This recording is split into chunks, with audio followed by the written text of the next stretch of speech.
La mémoire d'une vie représente souvent un beau patrimoine, des souvenirs témoignent d'une époque. Et c'est pour partager toute cette richesse que Didier Guyot et Michael Clément sont allés chez Émile, 83 ans. Ses amis le surnomment Milou. Il vit entouré d'amis, de voisins qui viennent régulièrement le voir et l'écouter dans sa ferme de Saint-Genès-la-Champ en Ardèche. Quand on s'en va rendre visite à Milou et à ses amis là-haut sur le plateau ardéchois, pas question d'emmener avec soi les bruits de la ville. Ici, à 1000 mètres d'altitude, on entend le vent respirer. Au bout d'un chemin, une ferme isolée s'offre à vous. La ferme d'un vieux sage, s'il faut en croire les habitants du village. Oh, bonjour Milou. C'est la forme aujourd'hui? Oh, toujours jeune, je vois. Je suis venu un peu tôt, Milou. Je voulais photographier le boulanger qui vient te livrer. Claude Fougérol, photographe, vient voir son vieil ami, Milou. Peut-être à midi, 1h peut-être. On va aller discuter là-bas. Une table, des murs noircis par la suie, des objets qui semblent n'avoir jamais bougé. C'est l'univers de Milou, 83 ans. Elle était descendue à... Un paysan indestructible, dans cette nature qui pourtant ici ne fait pas de cadeaux. Sa maison, il ne l'a jamais quittée, son arrière-grand-père y est né. À la boulangerie, oui, à la Volte. Ouais. Je suis né là, ouais, c'est normal que j'aime la nature. Je suis né là. Ouais. J'aime pas aller en ville, moi. C'est pas mon naturel. Et pourtant, vous n'êtes pas un solitaire. Oh. J'aime la compagnie, mais j'aime pas sortir. J'aime pas... D'abord, j'ai pas de voiture, rien. Mes voitures, c'est ça. Vos pieds.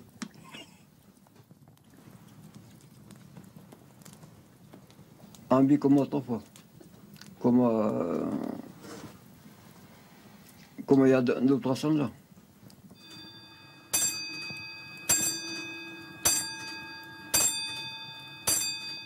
On n'a pas de WC, on n'a pas l'eau dedans, l'eau est là. Quand ça coule pas, il faut aller au jardin là. Mais vous êtes heureux. Il ne faut pas se plaindre. Que le bon Dieu nous conserve. Et toi, tu t'es jamais marié, Milou? Bon. Oh, non. Les fillounes. Oh, punaise. Je l'ai toujours laissé courir. Oh, elle court toujours, alors. Ouais, court, tout doux. Oui. C'est bien le Milou, ça, hein? Pas de voiture pour descendre au village, alors c'est le boulanger qui vient ravitailler Émile. Il en va ainsi 1 à 2 fois par semaine. Julien Cruchet, 35 ans, apporte son pain mais aussi son tabac ou encore de la nourriture. On m'a attrapé. Ah, mais tiens. Et à qui arrive? Salut, bonjour. Ça va? Ouais. Une visite qui fait du bien. C'est du bon pain qu'il nous fait. Bien sûr. Vous me croirez ou vous ne me croirez pas, j'ai eu 3 boulangers. Il y avait un d'Albon, qui habitait bien, on pense, sur le pont, et 2 à Saint-Christophe. Ils sont décédés tous les 3 maintenant. C'est pour ça que vous prenez des jeunes. Il reste. Non, il a pris un de 30 ans comme ça, au moins, il tiendra un peu celui-là.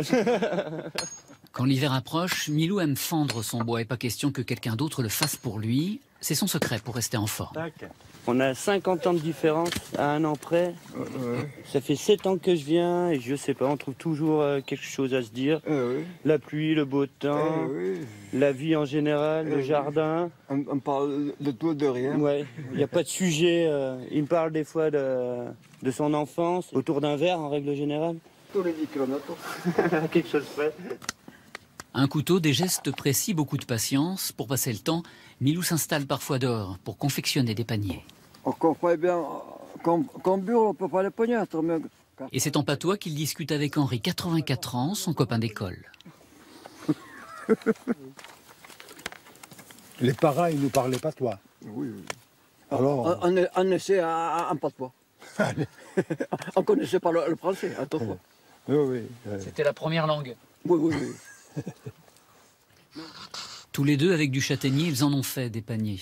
Pour les champignons, pour porter les pommes de terre, pour les fruits. Avec leurs parents dans leurs fermes respectives, ils vivaient plus que simplement. Il y avait le foin à rentrer, les cochons à nourrir, les vaches à traire, une vie de dur labeur. Encore, nous, on était dans une ferme, je ne sais pas comment vous expliquer ça. Un crève-faim. Eh bien, ta mère... Ça aussi, c'est un peu un crève-faim. Ta mère, elle avait 2 vaches. 2-3 vaches. Du vache, toujours. Et on ne risquait pas de faire des grands sauts avec ça. Hein. Ils étaient 7-8. Mais on était heureux quand même. Hein. Mais s'il est un lieu que Milou a tenu à nous montrer, c'est ici, ce petit bout d'Ardèche et ses châtaigniers, tout un symbole.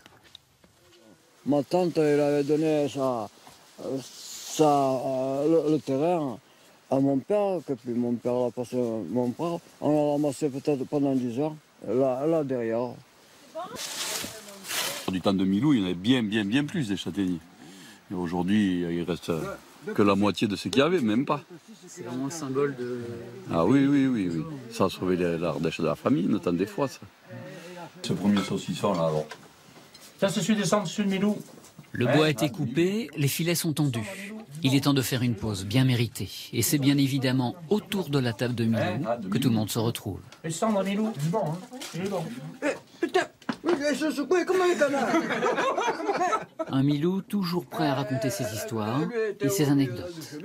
Elle a dit, mais tu peux pas garder ça. La vie, c'est le côté humain, c'est ça, c'est cet échange qu'on a ensemble. Et de venir dans ce coin qui est un petit peu reculé, où il y a une qualité de vie finalement, je pense que c'est Milou qui a raison, hein. C'est ce que je me dis souvent. Ici, on est bien. On n'est pas bien ici, tous ensemble, là, en train de casser la croûte? Et ben voilà. Dans un monde qui parfois va beaucoup trop vite, on appelle cela une parenthèse bienveillante. Des instants de partage entre amis.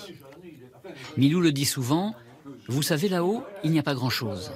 Mais ceux qui un jour sont passés là-haut lui répondent, ce pas grand-chose a un goût de bonheur. Voilà Milou, une parenthèse en Ardèche, bien loin de la bourse de Paris.